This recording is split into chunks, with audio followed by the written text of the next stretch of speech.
हरे कृष्णा। स्वामी विवेकानंद जी ने राजयोग में कहा है कि जो व्यक्ति ईश्वर प्राप्ति करना चाहते हैं तो वो खुद का निरादर करना बंद करें और खुद से प्रेम करें, तभी आप ईश्वर को प्राप्त कर सकते हैं। क्योंकि प्रेम से ही चेतना जागृत होती है।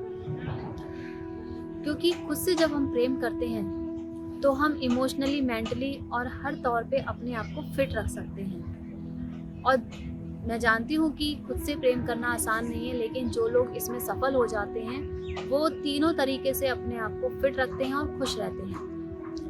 अब आपको वो काम नहीं करना है जो आपको अच्छा लगता है, बल्कि वो काम करना है जो खुद के लिए बहुत अच्छा है। कभी कभी हम ऐसी चीज़ें करते हैं जो हमें अच्छा नहीं लगता है और लगता है कि इसमें टाइम वेस्ट हो रहा है, क्योंकि अच्छी चीज़ें अक्सर लोगों को बुरी ही लगती हैं। अब जब आपके पास वो प्रेम नहीं होगा तो आप दूसरों को कैसे देंगे? फॉर एग्जाम्पल, अगर किसी के पास धन नहीं है और आप धन मांगने गए और या तो धन नहीं है उसके पास और धन थोड़ा सा है, तो उसका देने का भाव कैसा होगा? यानी वो तो हिचकिचाएगा या अजीब सा बिहेव करेगा। और अगर इसी तरह अगर आपके पास प्रेम है तो आप खुलकर उस चीज़ को बयां करते हैं या आप बांटते हैं। अगर इसी तरीके आपके पास प्रेम नहीं है तो आप कैसा आपका भाव होगा? आपके अंदर अहंकार जन्म लेगा, नकारात्मक सोच आपके अंदर जन्म लेगी, आप लोगों के पास गॉसिपिंग करेंगे, तो ये सारे भाव आपके अंदर एकत्र होंगे। तो कभी कभी क्या होता है कि ये भाव जो होते हैं, हमारे आसपास जब कुछ अच्छे अवसर भी आते हैं तो वो हमारे हाथ से चले जाते हैं, क्योंकि हम क्रोध अवस्था में बहुत कुछ खो देते हैं।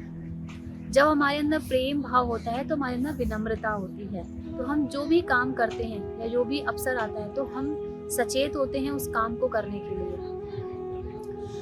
ऐसे ही एक एग्जाम्पल के तौर पे कहा गया है कि you can not pour from an empty cup, यानी कि जब आपके पास ही नहीं होगा तो आप दूसरों को कैसे दे पाएंगे। तो ये एक प्रसिद्ध कहावत भी है और लोग इसको जानते भी हैं, लेकिन फिर भी अपने अंदर क्रोध को, निराशा को, उदासी को भरकर रखते हैं, जो उनको सक्सेसफुल नहीं बनाती उनकी ज़िंदगी में। चाहे उनके फिर रिश्ते हों या काम हो, हर चीज़ में एक निराशा भाव रहता है। इसी तरह अरविंद जी ने भी कहा है कि जो व्यक्ति हताश और निराश मन से भक्ति करते हैं तो ईश्वर की प्राप्ति उनके लिए प्राप्त नहीं होती और वो भी सब बेकार है। तो इसीलिए ईश्वर की खोज करना, ईश्वर को प्राप्त करने के लिए खुद से प्रेम करना बहुत ज़रूरी है, खुद को समझना बहुत ज़रूरी है, तभी आप ईश्वर को प्राप्त कर सकते हैं। क्योंकि आप जब खुद का ही निरादर करेंगे यानी आप भगवान का निरादर कर रहे हैं, क्योंकि आपके अंदर जो चेतना है वो परमात्मा का ही अंश है।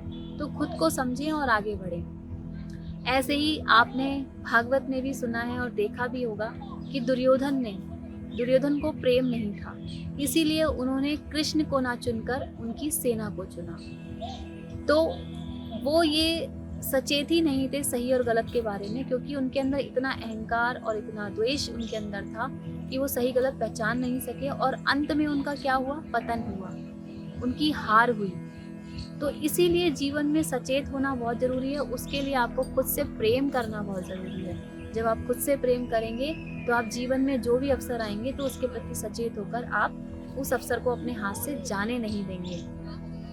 तो प्रेम का बहुत महत्व है, आप जानते हैं। जो एक टेम्परेरी प्यार होता है वो तो कुछ समय के लिए आता है, कुछ समय के लिए चला जाता है, लेकिन ईश्वरीय प्रेम जो होता है वो हमेशा बरकरार रहता है, वो शुद्ध होता है, पवित्र होता है और आपको संतुष्टि भी देता है और ईश्वर कृपा आप पर बनी रहती है हमेशा। तो आप जीवन में हर कठिनाई को बहुत अच्छे से पार कर जाते हैं। तो जीवन में अगर आप खुश रहना चाहते हैं, तीनों मेंटली तौर पे, फिजिकल तौर पे, तो आप खुद से प्रेम करें। आप देखेंगे थोड़ी सी दिक्कतें आती हैं, खुद से प्रेम करना आसान नहीं है, क्योंकि उसके लिए आपको बहुत डीप जाके उस बारे में ध्यान लगाना, सोचना बहुत ज़रूरी है। इसीलिए मैं कहती हूँ ध्यान करें। ध्यान से आप खुद से जुड़ते हैं, जो आपको आंतरिक तौर पे ईश्वर से जोड़ता है, यानी परमात्मा से जोड़ता है। तो आप समझ पाएंगे कि बाहरी दुनिया में आप जो पूजते हैं, प्यार मांगते हैं, वो आपकी चेतना में ही,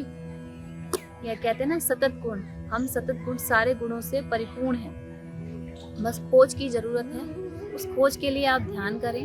भक्ति और कर्म के और ध्यान के माध्यम से आप इसे प्राप्त कर सकते हैं। हरे कृष्णा।